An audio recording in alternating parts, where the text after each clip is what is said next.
Good morning. ప్రభువైన యేసుక్రీస్తు వారి పరిశుద్ధ నామములో అందరికీ శుభాలు. ఈరోజు మన అనుదిన ఆత్మీయ ఆహారంగా యోబు గ్రంథము 1వ అధ్యాయం 8వ వచనాన్ని ధ్యానించుకుందాం. అందుకు యెహోవా, నీవు నా సేవకుడైన యోబు సంగతి ఆలోచించితివా? అతడు యథార్థవర్తనుడును న్యాయవంతుడునై దేవుని యందు భయభక్తులు కలిగి చెడుతనం విసర్జించిన వాడు. భూమి మీద అతని వంటి వాడెవడను లేడు. చదవబడిన వాక్యంలో మనం చూసినట్లయితే యోబు ఏ విధంగా దేవునికి ప్రీతికరంగా జీవించాడు, యోబు గారిలో ఉన్న సుగుణాలు ఏంటి ఇక్కడ మనం చూడొచ్చు. దేవుని నమ్ముకున్న మనము దేవునికి ప్రీతికరంగా ఉంటూ దేవుడు మనల్ని బట్టి అతిశయించే విధంగా ఉండాలి అంటే యోబు గారిలో ఉన్న సుగుణాలను మనము కలిగి ఉంటే మనము కూడా దేవుణ్ణి ఆనందించేవారుగాను అతిశయింపజేసేవారుగాను మనం ఉండగలం. యోబు గారిలో ఉన్న ఏంటి ఆ సుగుణాలు ఇక్కడ మనం చూసినట్లయితే, ఒకటి, అతడు నా సేవకుడు అన్నాడు దేవుడు. దేవుని చేత సేవకుడు అని గుర్తింపబడినవాడు. మనకి సేవకుడు అంటే అర్థం ఏంటంటే అతడు ఒక పాస్టరా, ఒక ప్రవక్త, ఒక బోధకుడా అన్నట్టుగా మనం ఆలోచన చేస్తూ ఉంటాం. బైబిల్ గ్రంథంలో ఎక్కడ కూడా పాస్టర్ గారని కానీ ప్రవక్త అని కానీ ఒక యాజకుడు అని కానీ బైబిల్లో ఎక్కడ కూడా యోబు గారిని మెన్షన్ చేయబడలేదు. కానీ దేవుని దృష్టిలో అతడు సేవకుడు. అంటే ఎప్పుడు సేవకుడు అంటే దేవుని కలిగి ఉండి, దేవుని విశ్వాసం కలిగి ఉండి, దేవుని యొక్క చిత్త ప్రకారంగా జీవిస్తూ దేవుని నామమును మహిమపరుస్తూ జీవించేవాడు అందరూ కూడా దేవుని సేవకురాలు, దేవుని సేవకుడే. పాస్టర్ అయిపోయి సువార్త చెప్తేనే కానీ దేవుని సేవకుడు కాదు. ప్రతి ఒక్కరు కూడా దేవుని వాక్యానుసారంగా జీవించే ప్రతి ఒక్కడు కూడా దేవుని సేవకుడే. ఒకటి, ఆయన యోబు నా సేవకుడు అని దేవుడు చెప్తున్నాడు. రెండవది యథార్థవర్తనుడు అన్నాడు. మూడవది న్యాయవంతుడు. ఈ యథార్థవర్తనుడు, న్యాయవంతుడు ఈ రెండు మనం చూసినట్లయితే, ఒకటి యథార్థవర్తనుడు అంటే నేను వ్యక్తిగతంగా నేనేంటి, న్యాయవంతుడు అంటే నేను ఎదుటివాని పట్ల ఏంటి. ఎప్పుడన్నా ఒక వ్యక్తి మంచోడు అని మనం పిలువబడాలి అంటే, ఒక వ్యక్తిని చెప్పాలి అంటే, what he is in his personal life and what he is with others. వ్యక్తిగతంగా అతడేంటి, ఇతరుల పట్ల అతడేంటి. యోబు వ్యక్తిగతంగా ఏ చెడు అలవాట్లు లేని, ఏ దుర్మార్గ క్రియలు చేయని ఒక యథార్థవంతుడు. యోబు ఇతరుల పట్ల ఎటువంటి వాడు అంటే, ధర్మశాస్త్రం లేనప్పుడే యోబు తన కన్నులతో కూడా నేను పాపం చేయనని నిబంధన చేసుకున్నవాడు యోబు. పేదల పట్ల ఎంతో కనికరం చూపినవాడు యోబు. తల్లిదండ్రులు లేని వారికి తండ్రిగా ఉన్నవాడు యోబు. కుంటి వారికి కాళ్ళగా ఉన్నవాడు, గుడ్డి వారికి కళ్ళుగా ఉండి అంతగా వారికి పరిచయం చేసినవాడు. అంటే what he is in the life of others.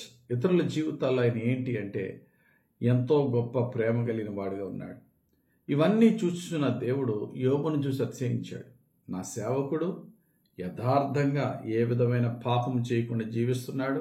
అంతేకాదు, తోటి వారి పట్ల గొప్ప ప్రేమ కనికరము కలిగి క్రియలతో ప్రేమ చూపించిన వాడు. ఆ తర్వాత నాలుగవదిగా దేవుని యందు భయభక్తులు కలిగిన వాడు, ఫియర్ ఆఫ్ గాడ్. దేవునికి భయపడేవాడు ఎక్కడున్నా పరిశుద్ధంగా ఉంటాడు. ఎవరు చూసినా ఎవరు చూడకపోయినా, సీసీ కెమెరాలు ఉన్నా సీసీ కెమెరా లేకపోయినా, ఒంటరిగా ఉన్న అందరిలోనూ ఒకేలాగా ఉంటాడు. దేవుని యందు భయభక్తులు కలిగిన వాడు. ఇక ఐదవది మనం చూసినట్లయితే చెడుతనము విసర్జించిన వాడు. మనం వద్దన్నా మన దగ్గరికి చెడుతనం వస్తూనే ఉంటుంది. సాతానుడు రకరకాల పాపపు శోధనలు మన దగ్గరికి పంపుతూనే ఉంటాడు. వాటికి నో చెప్పగలిగే శక్తి మనకు ఉండాలి. ఈ 5 సుగుణాలు భక్తుడైనటువంటి యోబు గారిలో ఉంది. అతడు దేవుని సేవకుడు, అతడు యథార్థవర్తనుడు, న్యాయవంతుడు, దేవుని భయభక్తులు గలవాడు, చెడుతనమును విసర్జించినవాడు. ఈ విధంగా జీవించి ఆ రోజుల్లో ఆ కాలంలో ఉన్న వారందరికంటే భూమి మీద అతని వంటి వాడెవడనూ లేడు అనే విధంగా ఉన్నాడు. కాబట్టి మనము యోబు గారిని పోలి నడవాలి అంటే ఈ 2 విషయాలు జ్ఞాపకం చేసుకోవాలా. ఒకటి, నా వ్యక్తిగత యథార్థత. 2, తోటి వారి పట్ల నీతి న్యాయంగా జీవించుట. ఆ నీతి న్యాయంగా జీవిస్తూ వారికి దేవుని ప్రేమను, దేవుని మంచితనాన్ని పంచాలి. మన రహస్య జీవితంలో యథార్థతను కాపాడుకోవాలి.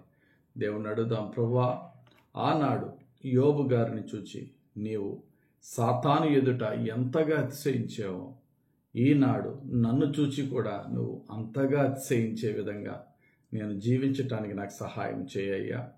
పరిశుద్ధాత్ముడా, నా హృదయాంతరంగంలో నాకు యథార్థత దయచేయండి.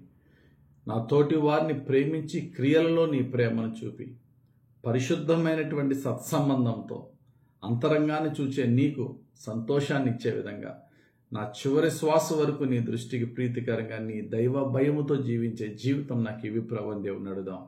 అప్పుడు మనం అందరం ఏమవుతాం? దేవుని సేవకులమవుతాం, సేవకురాలమవుతాం.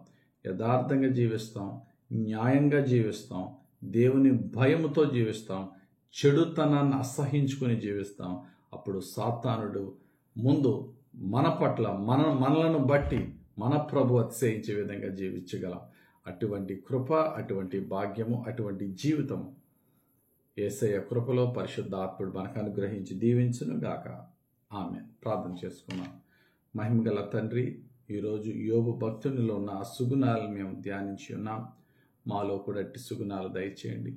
నీ సేవకులముగా ఉండుటకును, అయా యథార్థంగా ఉండుటకును, న్యాయంగా జీవించుటకు ప్రభువా, నీతి న్యాయాలు అనుసరించి నడుచుటకును, అయా నీ అందులో భయభక్తుల్లో జీవించుటకును, చెడుతనాన్ని అసహించుకుని జీవించే నీకు ప్రియమైన జీవితం జీవించే భాగ్యం దయచేయండి.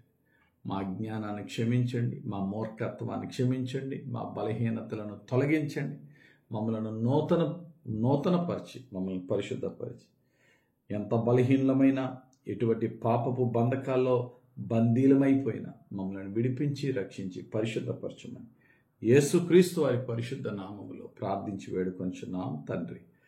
ఆమెన్. తండ్రి యొక్కయు కుమారుని యొక్కయు పరిశుద్ధాత్మ దేవుని అభిషేకం హెచ్చుగా మనలను ఉద్ధరించి నడిపించి దీవించును గాక. Amen. Amen. Amen. God bless you. Have a very blessed day.